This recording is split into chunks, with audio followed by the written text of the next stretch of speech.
वजीर-ए-आजम नरेंद्र मोदी ने राजस्थान को मेडिकल कॉलेजों की सौगात दे दी है। पीएम मोदी ने वीडियो कॉन्फ्रेंसिंग के जरिए 4 नए मेडिकल कॉलेजों का संग बुनियाद रखा।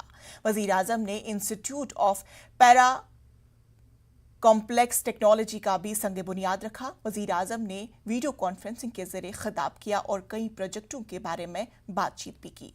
पीएम ने कहा कि 100 से ज्यादा मेडिकल कॉलेज कायम किए जा रहे हैं ताकि नौजवानों को डॉक्टर बनने का मौका मिले।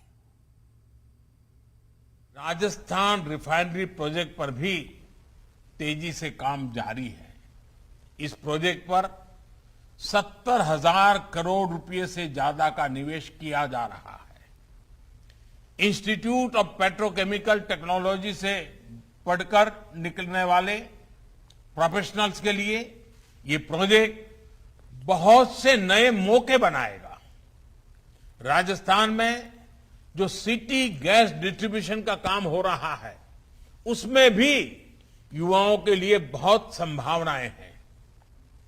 2014 तक राजस्थान के सिर्फ एक शहर में सिटी गैस डिस्ट्रीब्यूशन की मंजूरी थी।